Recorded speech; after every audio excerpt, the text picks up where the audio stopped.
സ്വന്തമായി cricket stadium എന്ന തീരുമാനവുമായി Kerala cricket association മുന്നോട്ട്. എറണാകുളം ജില്ലയിൽ 30 ഏക്കർ സ്ഥലം വാങ്ങാൻ KCA താൽപര്യപത്രം ക്ഷണിച്ചു. 7 വർഷം കൊണ്ട് സ്റ്റേഡിയത്തിന്റെ നിർമ്മാണം പൂർത്തിയാക്കാനാണ് KCAയുടെ നീക്കം. രാജ്യാന്തര ക്രിക്കറ്റ് മത്സരങ്ങൾക്ക് വേദിയായ 2 മൈതാനങ്ങളുണ്ടെങ്കിലും സ്വന്തമായി സ്റ്റേഡിയം ഇല്ലാത്തതാണ് ഇന്ത്യൻ ക്രിക്കറ്റിൽ KCA നേരിടുന്ന വെല്ലുവിളി. ടെസ്റ്റ് ക്രിക്കറ്റ് മത്സരങ്ങൾക്ക് വേദിയാകാൻ സ്വന്തം സ്റ്റേഡിയം വേണമെന്ന BCCI മാനദണ്ഡവും പരിഗണിച്ചാണ് KCAയുടെ തീരുമാനം. കൊച്ചി കലൂർ ഇന്റർനാഷണൽ സ്റ്റേഡിയം അന്താരാഷ്ട്ര ക്രിക്കറ്റ് മത്സരങ്ങൾക്ക് സാക്ഷ്യം വഹിച്ചിട്ടുണ്ടെങ്കിലും ഇപ്പോൾ ഇത് പൂർണ്ണമായും ഫുട്ബോൾ സ്റ്റേഡിയമാണ്. ഇന്ത്യൻ സൂപ്പർ ലീഗിൽ കേരള ബ്ലാസ്റ്റേഴ്സിന്റെ ഹോം ഗ്രൗണ്ട് കൂടിയാണ് കലൂർ സ്റ്റേഡിയം.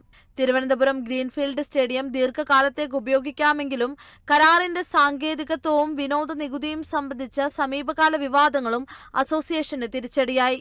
ഗ്രീൻഫീൽഡ് വിവിധോദ്ദേശ സ്റ്റേഡിയമാണെന്നും ക്രിക്കറ്റിന് മാത്രമായ ഒരു സ്റ്റേഡിയമാണ് അസോസിയേഷൻ ലക്ഷ്യമിടുന്നതെന്നും KCA സെക്രട്ടറി ബിനീഷ് കോടിയേരി കേരള വിഷൻ ന്യൂസിനോട് പ്രതികരിച്ചു.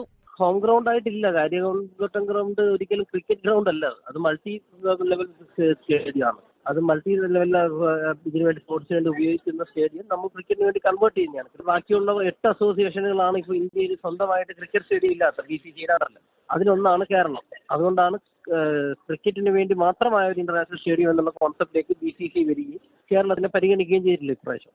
2 ഘട്ടങ്ങളിലായാണ് സ്റ്റേഡിയത്തിന്റെ നിർമ്മാണം പൂർത്തീകരിക്കുക. ആദ്യഘട്ടം 4 വർഷം കൊണ്ടും 2ാം ഘട്ടം 3 വർഷം കൊണ്ടും പൂർത്തിയാക്കാനാണ് KCAയുടെ ശ്രമം. 40,000 പേരെ ഉൾക്കൊള്ളിക്കാവുന്ന അന്താരാഷ്ട്ര നിലവാരത്തിലുള്ള സ്റ്റേഡിയമാണ് ലക്ഷ്യമിടുന്നതെന്നും KCA വ്യക്തമാക്കി. 250 കോടി രൂപയോളം ചെലവാണ് പുതിയ സ്റ്റേഡിയത്തിന് കണക്കാക്കുന്നത്. മുഴുവൻ തുകയും BCCI ചെലവഴിക്കും. News desk Kerala vision news.